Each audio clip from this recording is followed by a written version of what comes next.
Welcome to Jaswinder Education. Like, subscribe, and comment. Hi, my dear students. Today we are going to start with our chapter Operating System. Operating system होता क्या है, क्यों इसकी ज़रूरत पड़ती है, ये समझना हमारे लिए सबसे पहले है। इसको समझने के लिए मैं एक एग्जांपल लेता हूँ। यहाँ पर एक यूज़र है और एक प्रिंटर है। क्या एक यूज़र डायरेक्टली एक प्रिंटर को कनेक्ट कर सकता है? यदि पॉसिबल है तो फिर हमारे को इतने बड़े बड़े कॉम्प्लेक्स सिस्टम बनाने की ज़रूरत क्यों है? अब देखिए क्या है कि एक यूज़र को हमारे प्रिंटर को कमांड देनी है, तो प्रिंटर के अंदर बहुत सारे फंक्शंस होते हैं। जैसे किसी करेक्टर को ही फॉर्म करना है तो उसके लिए एक बहुत लंबी प्रोग्रामिंग की का प्रोग्राम जो है वो लिखा जाता है। अब वो जो प्रोग्राम है वो हर यूज़र को याद तो नहीं रहेगा, उस प्रोग्राम को हर यूज़र क्रिएट नहीं कर पाएगा, तो उससे क्या होगा, कंप्यूटर का यूज़ करना जो है वो मुश्किल हो जाएगा। तो इसी तरह से जब हम यूज़ करते हैं किसी भी सिस्टम को डायरेक्टली प्रिंटिंग वगैरह के लिए, तो हमारे को वहाँ पे बीच में किस चीज़ की ज़रूरत पड़ती है, वहाँ पर हमारे को ऑपरेटिंग सिस्टम की ज़रूरत पड़ती है। इसीलिए ये ऑपरेटिंग सिस्टम होता क्या है, सबसे पहले हमें ये समझना है। एक ऑपरेटिंग सिस्टम एक तरह का सिस्टम सॉफ्टवेयर है जो कि मैनेज करता है कंप्यूटर के हार्डवेयर सॉफ्टवेयर रिसोर्सेज को to provide common services for the computer programs. जो भी हमारे कॉमन प्रोग्राम्स होंगे वो उनको हम एक बार लिख देंगे और उन्हें हम बार बार रीयूज कर लेंगे। ऑपरेटिंग सिस्टम का मेन गोल क्या रहता है? इसका मेन गोल यही होता है to execute user problems and to make user problem solution easier. साथ ही में ये कंप्यूटर सिस्टम को कन्वीनियंट बनाता है, इजी टू यूज़, ताकि हम उसे इजीली यूज़ कर सकें, इजीली हम उसके इस्तेमाल कर सकें।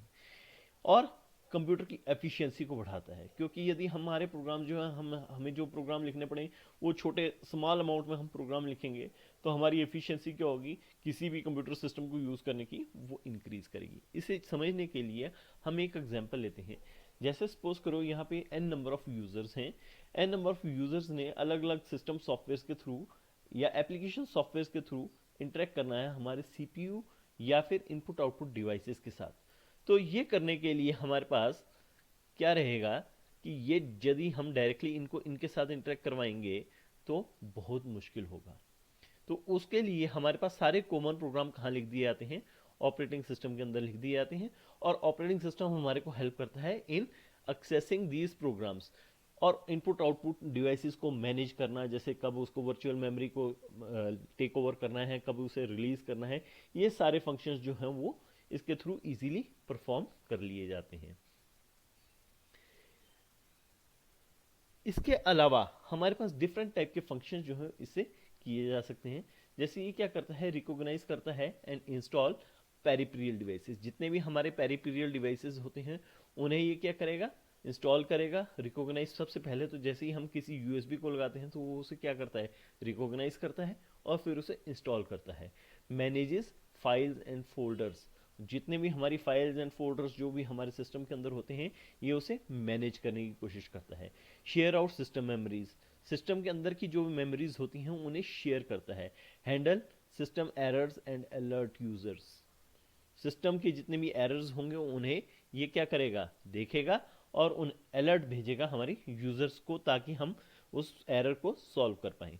मैनेजेस सिस्टम सिक्योरिटी, सिक्योरिटी जो है वो एक सिस्टम की सबसे इंपॉर्टेंट चीज होती है, क्योंकि यदि हमारा सिस्टम सिक्योर नहीं होगा तो हमारा डाटा लूज रहेगा, डाटा लूज होगा तो हमारे सिस्टम का यूज करने का कोई फायदा नहीं है। Allow software to communicate with hardware, hardware के साथ कम्युनिकेशन करने में हमारी हेल्प करता है। डाटा को हार्ड डिस्क में सेव करना और वहां से उसे रिट्रीव करना, यानी कि उसे वापस अपने सिस्टम में लोड करना, वो काम भी हमारा ऑपरेटिंग सिस्टम करता है।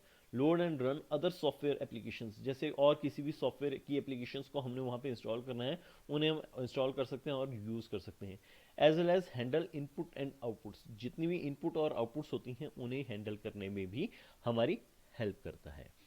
अब हमारे पास ये तो आ गया कि क्या ऑपरेटिंग सिस्टम क्या होता है। अब ये ऑपरेटिंग सिस्टम होते कितने प्रकार के हैं या किस टाइप से हम इसे क्लासीफाई कर सकते हैं। तो सबसे पहले जो हम इसे क्लासीफाई करते हैं वो करते हैं on the basis of users, कि किस तरह के यूजर्स हमारे हैं। वो हमारे पास इसमें दो तरह के होते हैं, एक सिंगल यूज़र और एक मल्टी यूज़र। दूसरी टाइप हमारे पास है on the basis of programming processing. Processing के बेसिस पे हम इसे लेंगे। प्रोसेसिंग यानी कि रियल टाइम या time sharing, batch processing, multi processing, multi tasking, multi threading और मल्टी प्रोग्रामिंग। तीसरा हम लेंगे on the basis of number of processors, कि हमारे पास कैसे कैसे प्रोसेसर्स हैं। हमारे पास तीन तरह के प्रोसेसर्स होते हैं, यूनि प्रोसेसर, मल्टी प्रोसेसर और डिस्ट्रीब्यूटेड सिस्टम्स। और लास्ट है हमारे pass on the basis of user interface, जिसमें हमारे पास होता है CGI, जहाँ पे करेक्टर या कंसोल यूजर इंटरफेस होता है। और दूसरा यूजर ग्राफिकल यूजर इंटरफेस, जिसे हम GUI के नाम से जानते हैं। चलो अब हम इसे एक एक करके स्टडी करते हैं on the basis of users. Single user, एक सिंगल टास्किंग सिस्टम जो होता है, वहां पे ये क्या है, एक ही प्रोग्राम एक टाइम पर रन होता है।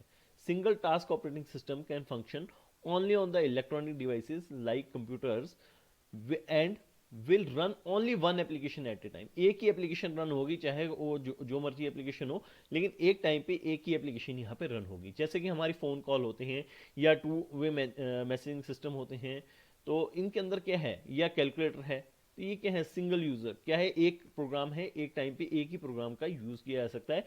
यहाँ पे मल्टीपल प्रोग्राम्स को एक साथ रन नहीं किया जा सकता। वैसे ही आते हैं multi users. Multi user operating system can do a little bit more than that of a single task. एक टास्क करने के बजाय यहाँ पे मल्टीपल टास्क या मल्टीपल प्रोग्राम एक साथ रन हो सकते हैं। These are use in the computer, जहाँ पे हमारे पास सर्फिंग करनी होती है इंटरनेट पे, या कोई ग्राफिक्स के प्रोग्राम रन कर रहे हैं, या हम कोई काम कर रहे हैं उसके साथ साथ म्यूजिक को रन कर रहे हैं, या फिर किसी वर्ड प्रोसेसर को रन कर रहे हैं। इसके बाद हमारे पास आता है on the basis of processing. Processing हमारे पास जैसे रियल टाइम या टाइम शेयरिंग सिस्टम जिसे हम बोलते हैं। तो रियल टाइम ऑपरेटिंग सिस्टम ये यूजुअली क्या होते हैं, डेडिकेटेड या एम्बेडेड सिस्टम होते हैं, कि इनको एक काम कर दिए दे दिया गया है, इन्होंने वो काम करना है। और ये ऑपरेटिंग सिस्टम जो है वो क्या करते हैं, रियल टाइम एक्टिविटी, जो भी हमारी हकीकत में जो अभी का अभी हो रहा है उसे डिस्प्ले करने का काम करते हैं। जैसे कि हमारा सेंसर डाटा होता है, सेंसर्स के थ्रू हमारे को डाटा मिलता है। जैसे हम गाड़ियों की ब्रेक अप्लाई करते हैं, ब्रेक जो है वो क्या है, आजकल सेंसर्स के थ्रू लगती है।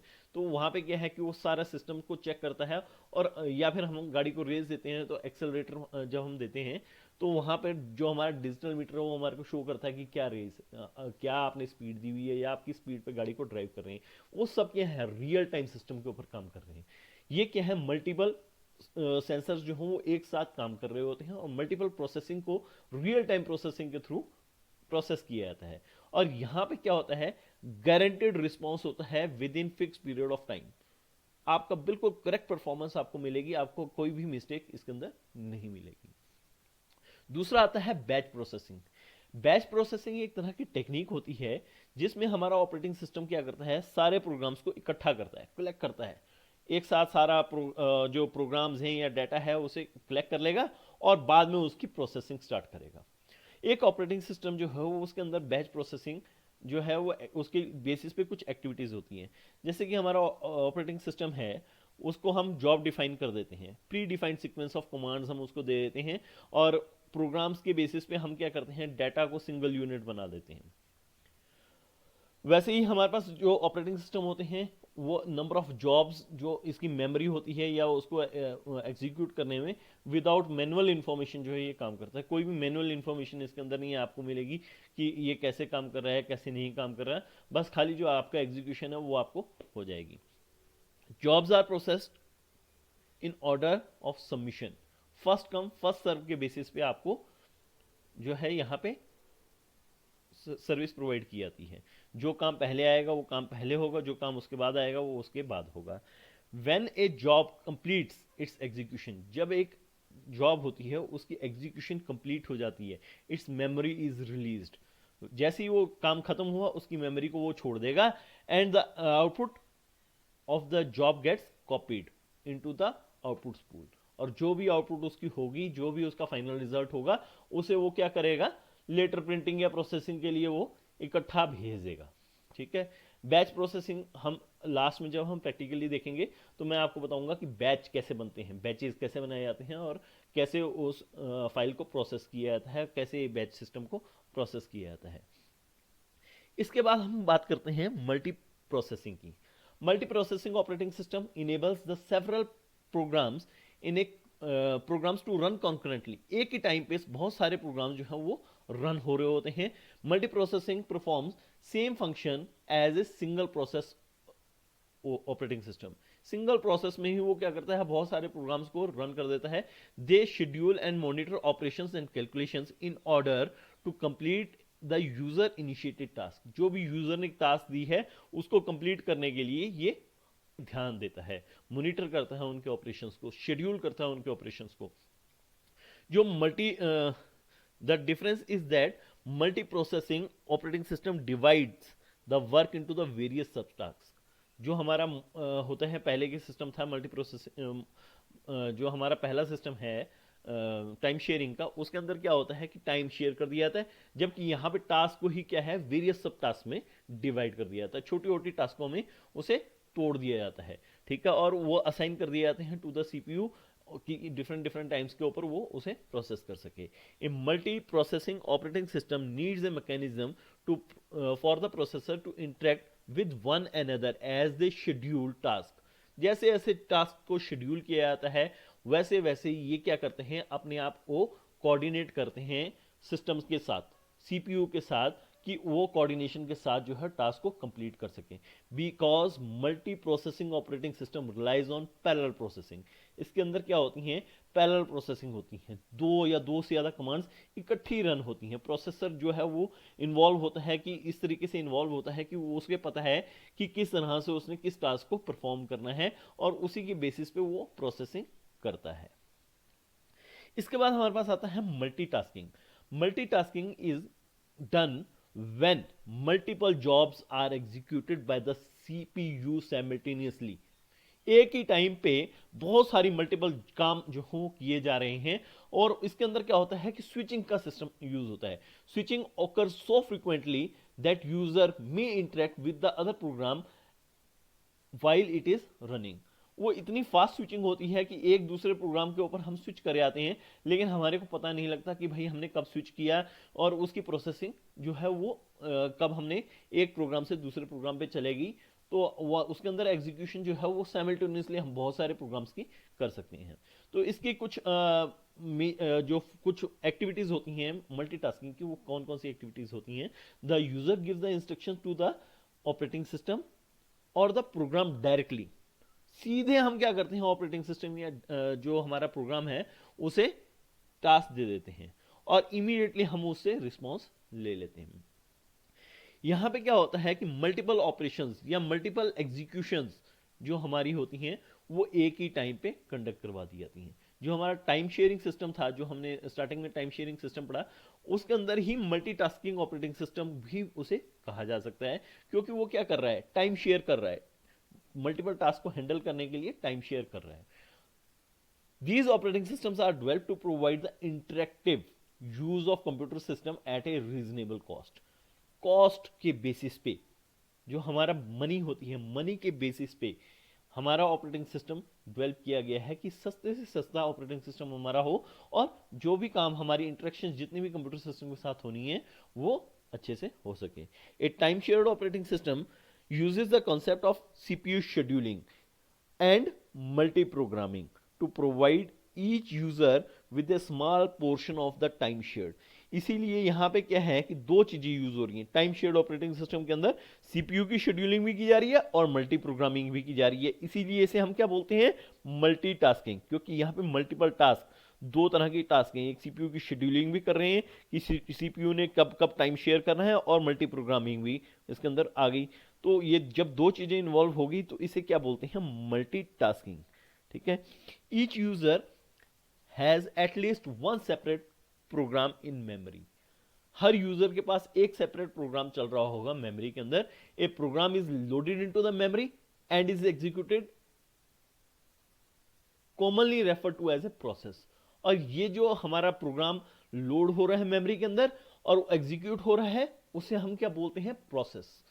जितने भी हमारे काम होते हैं वो प्रोसेस के बेसिस पे होते हैं। When the process execute, it typically executes for only one short time, very short time, बड़े छोटे टाइम के लिए उसे यूज करता है, प्रोसेस को यूज करता है, और वहां से क्या करता है, डाटा जो भी आपका रिजल्ट होता है उसे परफॉर्म करके आपके रिजल्ट्स जो हैं, इनपुट आउटपुट जो भी आपने फंक्शन परफॉर्म कर रहे हैं वहां पर भेज देता है। Since interactive input output typically runs the slower speed, क्योंकि इनपुट आउटपुट जो है वो हमारी क्या है, थोड़ी लोअर स्पीड के ऊपर काम करती है, so it takes long time to complete. During this time the CPU utilized for by the another process. ऐसे टाइम पे जहां पे आपकी प्रोसेसिंग में थोड़ा सा डिले हो रहा होता है या टाइम लगता है, तो वहां पे क्या करता है, सीपीयू अपने आप दूसरी प्रोसेस को कॉल कर लेती है। The operating system needs the user to share the computer simultaneously.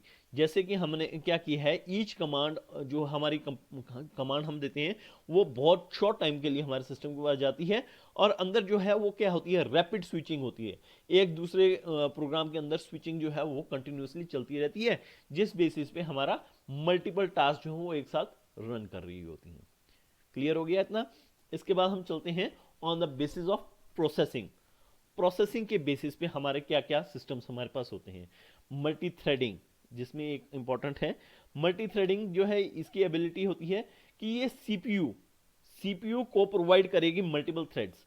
Single thread मतलब कि एक सिंगल प्रोसेस एक टाइम पर रन करेगा, मल्टीपल थ्रेड्स मतलब कि मल्टीपल प्रोग्राम्स जो हो साइमल्टेनियसली उस सिस्टम के ऊपर काम करेंगे। These threads share the resources as a single core और मल्टीपल कोर्स। कोर्स का सिस्टम होता है इसके अंदर कि हमारे पास कितने, हमारे पास ट्रांजैक्शन लुक एसाइड बफर एक टाइम पीरियड होता है कि एक ट्रांजैक्शन को करने में हमारा कितना बफर है, सीपीयू से किस तरह से कैश कर रहा है, कंप्यूटिंग यूनिट्स कैसे उसे एक्सेस कर रही हैं, तो उसके बेसिस पे यहाँ पे क्या है, थ्रेड्स बनाए जाते हैं। थ्रेड्स यानी कि मल्टीपल काम को, एक काम को कंप्लीट करने के लिए एक से ज़्यादा जो है कोर्स का इस्तेमाल किया जाता है। और multi threading aims to increase the utilization of the single core by threading parallel. Threading level जो है इसके अंदर वो क्या कर देते हैं, पैरेलल कर देते हैं। तो एक जो कंप्यूटर का प्रोग्राम है वो पैरेलली मल्टीपल अलग अलग प्रोसेसेस में बट जाता है, और वो कंबाइनली काम करता है as a multiple thread to the CPU. ठीक है, यानी कि अलग अलग जो है, एक ही आपने प्रोसेस दिया, वो क्या होगा, प्रोसेस अलग अलग प्रोसेसेस में बढ़ जाएगा और एक साथ ही सीपीयू को एक्सेस करने की कोशिश करेगा। इसके बाद आता है multi programming. Sharing the processor when two or more programs reside in a program at a same time is called as the multi programming।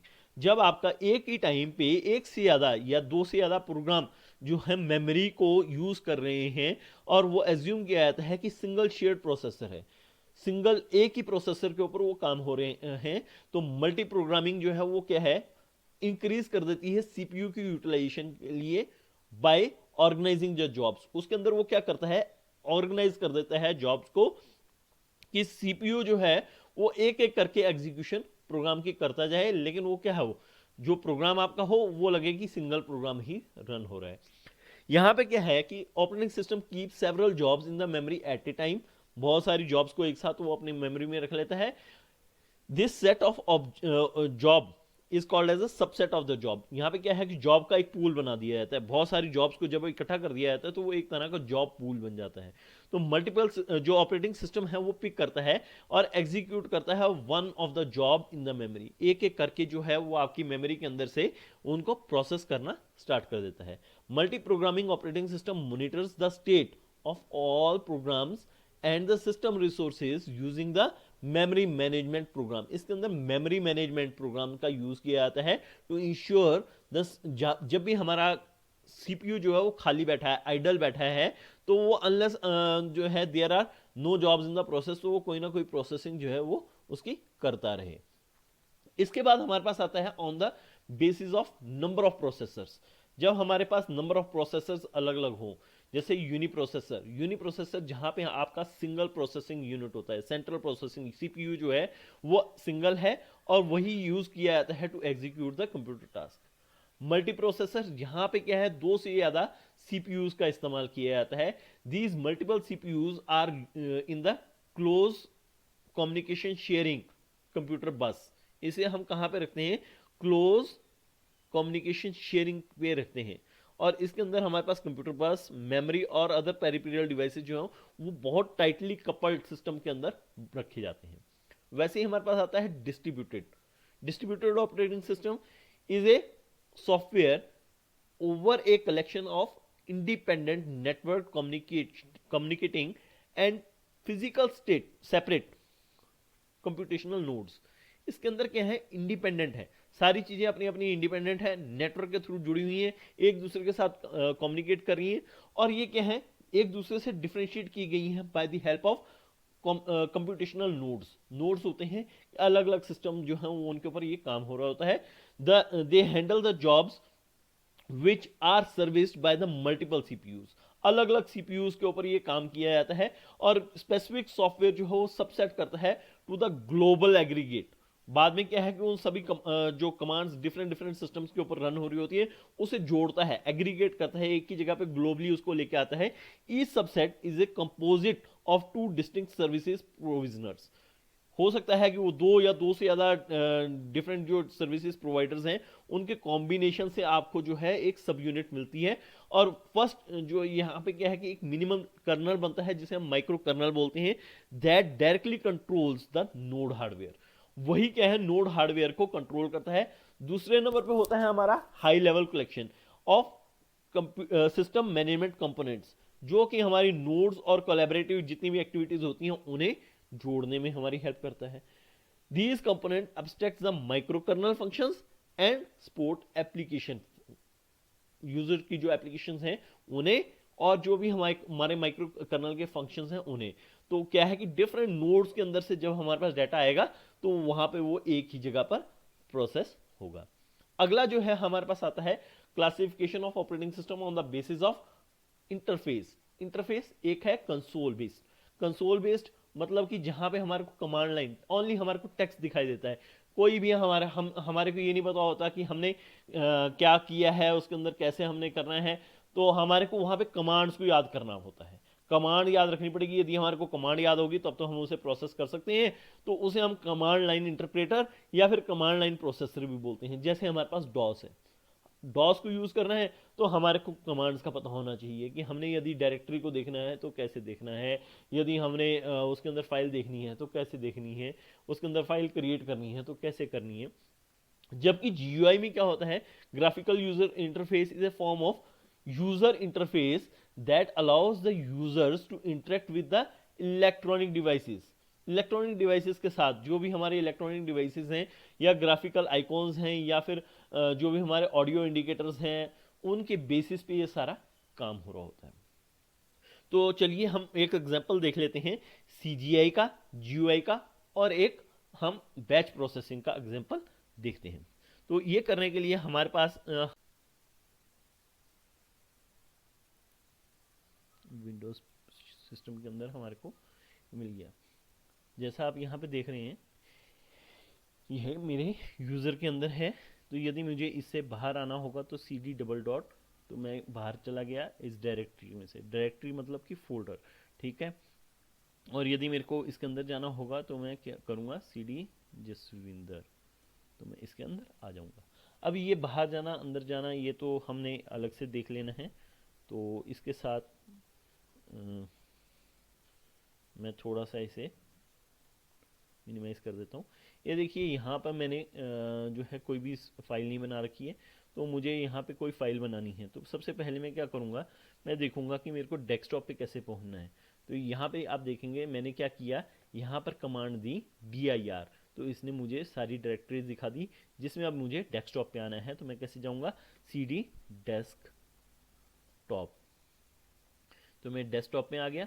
अब देखिए यहाँ पर कोई भी जैस नाम का फोल्डर नहीं है, ठीक है। तो मैं यहाँ पे एक जैस नाम का फोल्डर बनाता हूँ, MD जैस। ये देखिए अब मैंने जस्ट एक कमांड दी है, कमांड के बेसिस पे यहाँ पे देखिए एक फोल्डर क्रिएट हो गया जिसके अंदर मेरी कोई भी फाइल नहीं है, ठीक है। और अब मुझे यदि इस फाइल के अंदर फोल्डर के अंदर जाना है तो मैं करूँगा CD जैस, तो मैं इस फोल्डर के अंदर आ गया। तो ये सब काम करने के लिए हमारे को क्या है, बहुत सारी कमांड्स का को याद रखने की ज़रूरत है। यदि मेरे को टाइम देखना है अब, तो मैं टाइम करूँगा तो मुझे टाइम दिखाई देगा। यदि मुझे डेट देखनी है तो मुझे डेट दिखाई देगी, ठीक है, तो मैं इसे क्लियर कर देता हूँ। तो यानी कि हर एक काम को करने के लिए आपको क्या करना पड़ रहा है, इसमें कमांड बनानी पड़ रही है। अच्छा, एक बैच फाइल क्रिएट करते हैं। बैच फाइल को क्रिएट करने का तरीका है,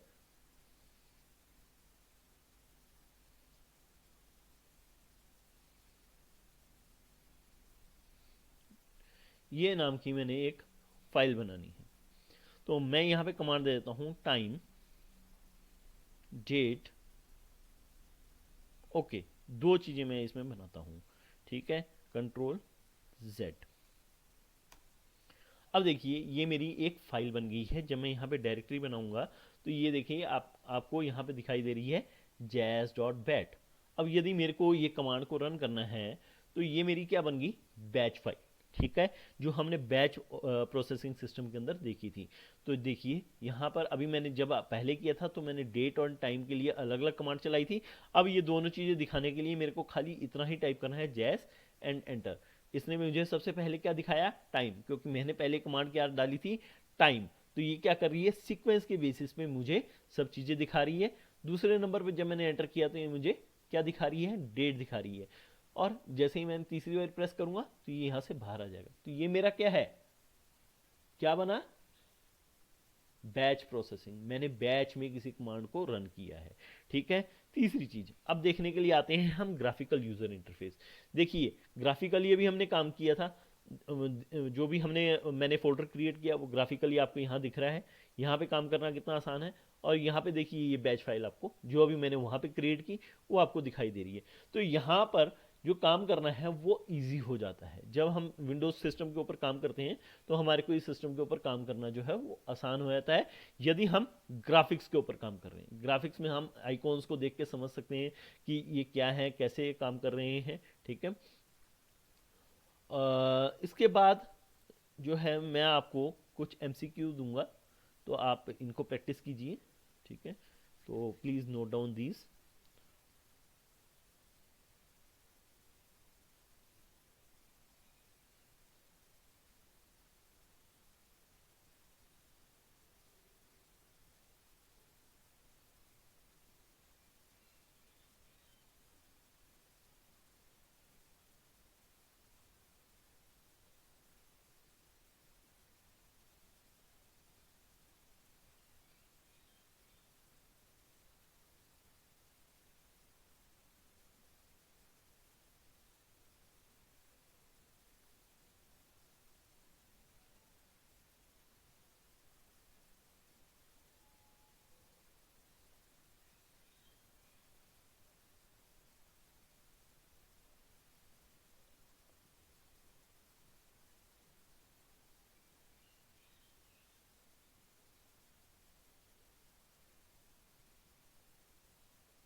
ये कुछ डिटेल्ड क्वेश्चन हैं जिन्हें आप अपनी नोटबुक्स पे कर सकते हैं।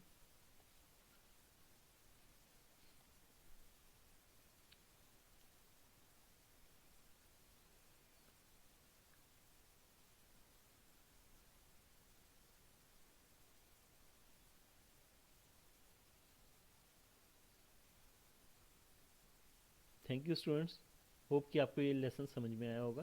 Thank you very much.